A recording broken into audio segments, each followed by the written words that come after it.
پھر اس کے بعد آپ صلی اللہ علیہ وسلم دوبارہ سفر کے لیے روانہ ہو گئے۔ اس کے بعد آپ ایک اور بابرکت مقام پر پہنچے۔ وہاں حضرت جبرائیل علیہ السلام نے عرض کیا، یا رسول اللہ، یہاں بھی اتر کر نفل نماز ادا فرما لیجئے۔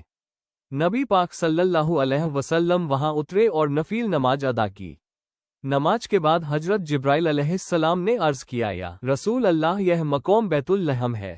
یہ وہی مبارک جگہ ہے جہاں حضرت عیسیٰ علیہ السلام کی ولادت ہوئی تھی، اور یوں ہی یہ مقدس سفر مختلف انبیاء اکرام علیہ السلام کی یادگار اور برکت والی سرزمینوں سے گزرتا رہا، اور ہر قدم پر اللہ رب العالمین کی نشانیاں ظاہر ہوتی چلی گئی۔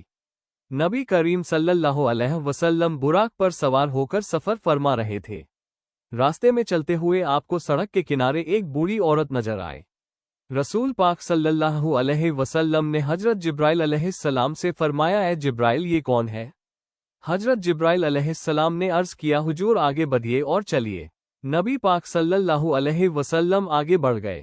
تھوڑی دیر بعد کسی نے پکار کر کہا، ہم محمد، یعنی اے محمد صلی اللہ علیہ وسلم، ادھر آئیے۔ لیکن حضرت جبرائیل علیہ السلام نے پھر عرض کیا، حضور آگے بڑھیے اور چلیے، اور رسول پاک صلی اللہ علیہ وسلم آگے بڑھتے رہے۔ کچھ دور جانے کے بعد آپ ایک جماعت کے پاس پہنچے۔ انہوں نے ادب کے ساتھ آپ کو سلام پیش کیا اور کہا، السلام علیکم یا اول، السلام علیکم یا آخر، السلام علیکم یا حاشر، یعنی اے اول آپ پر سلامتی ہو، اے آخر آپ پر سلامتی ہو، اے حاشر آپ پر سلامتی ہو۔ یہ سن کر حضرت جبرائیل علیہ السلام نے عرض کیا، حضور ان کے سلام کا جواب عنایت فرمائیے۔ تو نبی کریم صلی اللہ علیہ وسلم نے ان کے سلام کا جواب ارشاد فرمایا۔ اس کے بعد حضرت جبرائیل علیہ السلام نے رسول پاک صلی اللہ علیہ وسلم سے فرمایا، حضور جو راستے کے کنارے بوڑھی عورت دکھائی دی تھی وہ دراصل دنیا تھی۔ اس کی جتنی عمر باقی تھی، دنیا کی باقی زندگی بھی اتنی ہی باقی ہے۔ اور پھر حضرت جبرائیل علیہ السلام نے عرض کیا، اور جو بوڑھا مرد پکار رہا تھا وہ شیطان تھا۔ اس کا مقصد یہی تھا کہ وہ آپ کو اپنی طرف مائل کر دے، جبکہ جس جماعت نے آپ کو سلام کیا تھا وہ انبیاء اکرام علیہ السلام تھے، حضرت ابراہیم علیہ السلام، حضرت موسیٰ علیہ السلام اور حضرت عیسیٰ علیہ السلام، جو اس مقدس سفر میں رسول پاک صلی اللہ علیہ وسلم کی رہنمائی کر رہے تھے اور آپ کی شان ربانی کی گواہی دے رہے تھے۔ سفر معراج کے دوران نبی کریم صلی اللہ علیہ وسلم کا گزر سنگیت ایک عجیب منظر سے ہوا۔ آپ نے دیکھا ایک ایسی قوم تھی جن کے ناخن تانبے کے تھے، اور وہ لوگ انہی ناخنوں سے اپنے چہرے اور اپنے سینے کو چیر رہے تھے، اپنے آپ کو زخمی کر رہے تھے اور درد میں تڑپتے جا رہے تھے۔ یہ منظر دیکھ کر رسول پاک صلی اللہ علیہ وسلم نے حضرت جبرائیل علیہ السلام سے فرمایا، اے جبرائیل، یہ لوگ کون ہیں؟ اس پر حضرت جبرائیل علیہ السلام نے فرمایا، یا رسول اللہ، یہ وہ لوگ ہیں جو آدمیوں کا گوشت کھاتے ہیں، یعنی جو لوگوں کی غیبت کرتے ہیں، ان کی باتوں کو کاٹتے ہیں اور ان کی آبرو پر حرف گیری کرتے ہیں۔ سنگیت۔ اس کے بعد نبی پاک صلی اللہ علیہ وسلم کا گزر ایک اور قوم پر ہوا۔ آپ نے دیکھا انہیں پتھروں سے روندا جا رہا تھا۔ جب انہیں پوری طرح روند دیا جاتا تو وہ پھر سے پہلے کی طرح ٹھیک ہو جاتے اور پھر وہی عذاب ان پر سنگیت دوبارہ شروع ہو جاتا۔ یہ منظر دیکھ کر نبی کریم صلی اللہ علیہ وسلم نے پوچھا، اے جبرائیل، یہ کون لوگ ہیں؟ اس پر حضرت جبرائیل علیہ السلام نے فرمایا، حضور یہ وہ لوگ ہیں جو فرض نماز میں سستی اور کاہلی کرتے ہیں۔ اس کے بعد نبی کریم صلی اللہ علیہ وسلم ایک اور قوم کے پاس سے گزرے۔ ان لوگوں کی شرمگاہ پر آگے اور پیچھے چیتھڑے لپٹے ہوئے تھے، اور وہ اونٹ اور بیل کی طرح کانٹوں بھری جھاڑیاں اور جہنم کے پتھر چرتے اور کھاتے جا رہے تھے۔ رسول پاک صلی اللہ علیہ وسلم نے پوچھا، اے جبرائیل، یہ کون لوگ ہیں؟ تو حضرت جبرائیل علیہ السلام نے فرمایا، یا رسول اللہ، یہ وہ لوگ ہیں جو اپنے مال کی زکوٰۃ ادا نہیں کرتے۔ پھر نبی کریم صلی اللہ علیہ وسلم ایک اور قوم کے پاس پہنچے۔ وہاں ان کے سامنے سنگیت دو ہانڈیوں رکھی ہوئی تھی، ایک میں پکا ہوا گوشت تھا اور دوسری میں سڑا ہوا گوشت۔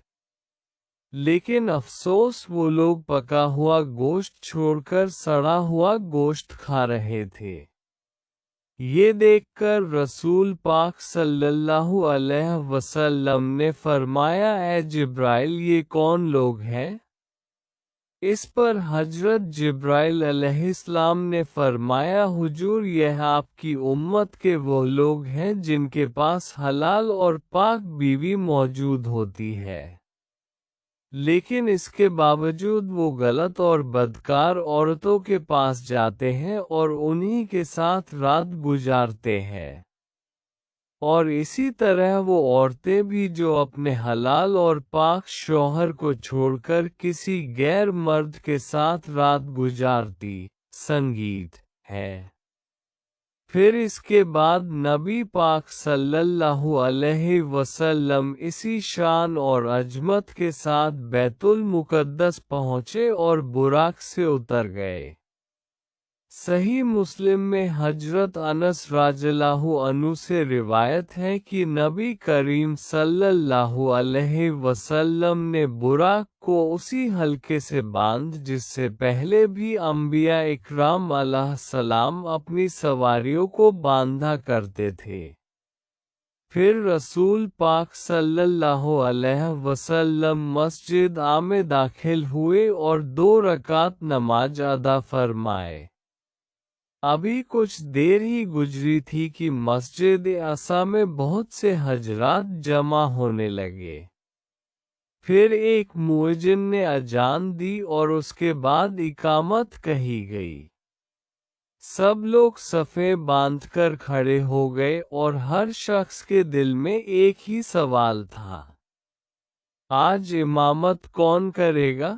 اتنے میں حضرت جبرائیل علیہ السلام نے نبی پاک صلی اللہ علیہ وسلم کا ہاتھ تھاما اور آپ کو آگے بڑھایا۔ پھر نبی کریم صلی اللہ علیہ وسلم نے سب کو نماز پڑھائی۔ جب آپ نماز سے فارغ ہوئے تو حضرت جبرائیل علیہ السلام نے عرض کیا، یا رسول اللہ، کیا آپ کو معلوم ہے کہ آپ نے کن لوگوں کو نماز پڑھائی ہے؟ اس پر نبی کریم صلی اللہ علیہ وسلم نے فرمایا، اے جبرائیل، مجھے اس کا علم نہیں۔ تو حضرت جبرائیل علیہ السلام نے عرض کیا، یا رسول اللہ، حضرت آدم علیہ السلام سے لے کر اب تک جتنے بھی انبیاء اکرام علیہ السلام اس دنیا میں تشریف لائے سب نے آپ کے پیچھے نماز پڑھی۔ اس کے بعد مسجد اقصی سے باہر تشریف لانے کے بعد نبی پاک صلی اللہ علیہ وسلم نے آسمان کی طرف صعود فرمایا اور یہ سفر ایک ایسی سیڑھی کے ذریعے ہوا جو جنت کے نورانی نگینوں سے بنی ہوئی تھی۔ اس سیڑھی کے دائیں اور بائیں اللہ تعالیٰ کے فرشتے موجود تھے۔ ہر طرف نور اور رحمت کا عالم تھا۔ حضرت ابو سعید خدری رضی اللہ عنہ فرماتے ہیں کہ انہوں نے خود رسول پاک صلی اللہ علیہ وسلم سے یہ بات سنی۔ جب میں بیت المقدس کے امور سے فارغ ہوا تو میرے پاس ایک سیڑھی لائی گئی۔ میں نے اس سے بہتر سیڑھی کبھی نہیں دیکھی تھی۔ یہی وہ سیڑھی تھی جس سنگیت پر انبیاء اکرام علیہ السلام کی ارواح آسمان کی طرف چڑھتی ہے اور پھر واپس آتی ہے، اور پھر آپ کے رفیع کے سفر حضرت جبرائیل علیہ السلام نے آپ کو اس سیڑھی پر چڑھایا، یہاں تک کہ نبی پاک صلی اللہ علیہ وسلم آسمان کے ایک دروازے پر پہنچے جسے باب الحفجہ کہا جاتا ہے۔ جب نبی پاک صلی اللہ علیہ وسلم پہلے آسمان پر پہنچے تو وہاں موجود دربان نے دروازہ کھولنے سے پہلے آواز دی، آپ کون ہیں؟ اس پر حضرت جبرائیل علیہ السلام نے فرمایا، میں جبرائیل ہوں، اللہ کا فرشتہ۔ دربان نے پھر پوچھا، اور آپ کے ساتھ کون ہے؟ تو حضرت جبرائیل علیہ السلام نے فرمایا، میرے ساتھ نبی کریم صلی اللہ علیہ وسلم ہے۔ پھر دربان نے پوچھا، کیا انہیں بلایا گیا ہے؟ تو حضرت جبرائیل علیہ السلام نے فرمایا، ہاں، انہیں بلایا گیا ہے۔ یہ سن کر دربان نے بڑے ادب کے ساتھ کہا، آمدید، آپ بہت مبارک آئے ہیں۔ اور اس کے بعد پہلے آسمان کا دروازہ کھول دیا گیا۔ جب نبی کریم صلی اللہ علیہ وسلم پہلے آسمان میں داخل ہوئے تو وہاں حضرت آدم علیہ السلام موجود تھے۔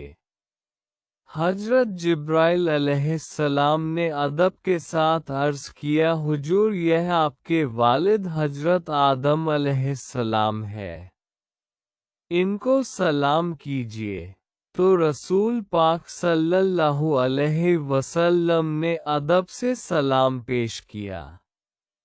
حضرت آدم علیہ السلام نے سلام کا جواب دیا اور پھر فرمایا، خوشامدید اے صالحہ فرزند صالح نبی، آپ بہت مبارک تشریف لائے۔ اس کے بعد نبی پاک صلی اللہ علیہ وسلم نے دیکھا حضرت آدم علیہ السلام کے دائیں طرف بھی کئی صورتیں تھیں اور بائیں طرف بھی۔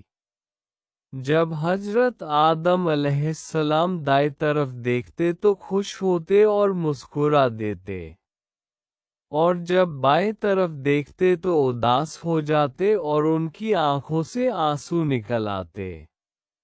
یہ دیکھ کر حضرت جبرائیل علیہ السلام نے عرض کیا، حضور دائیں طرف آپ کی نیک اولاد کی صورتیں ہیں، یہ اصحاب یمین ہے اور اہل جنت ہے۔ انہیں دیکھ کر حضرت آدم علیہ السلام خوش ہوتے ہیں، اور بائیں طرف بدکار اولاد کی صورتیں ہیں، یہ اصحاب شمال ہیں اور اہل نار ہے۔ انہیں دیکھ کر حضرت آدم علیہ السلام غمگین ہو جاتے ہیں۔ پھر نبی کریم صلی اللہ علیہ وسلم دوسرے آسمان کی طرف بڑھے۔ وہاں آپ کی ملاقات حضرت عیسیٰ علیہ السلام اور حضرت یحییٰ علیہ السلام سے ہوئی۔ اس کے بعد نبی کریم صلی اللہ علیہ وسلم تیسرے آسمان پر تشریف لے گئے اور وہاں آپ کی ملاقات حضرت یوسف علیہ السلام سے ہوئی۔ آپ صلی اللہ علیہ وسلم نے ارشاد فرمایا کہ اللہ تعالیٰ نے حضرت یوسف علیہ السلام کو حسن و جمال کا بہت بڑا حصہ عطا فرمایا ہے۔ پھر آپ صلی اللہ علیہ وسلم چوتھے آسمان پر تشریف لے گئے، جہاں آپ کی ملاقات حضرت ادریس علیہ السلام سے ہوئی۔ اس کے بعد پانچویں آسمان پر آپ کی ملاقات حضرت ہارون علیہ السلام سے ہوئی۔ پھر چھٹے آسمان پر آپ کی ملاقات حضرت موسیٰ علیہ السلام سے ہوئی، اور آخر میں نبی کریم صلی اللہ علیہ وسلم ساتویں آسمان پر تشریف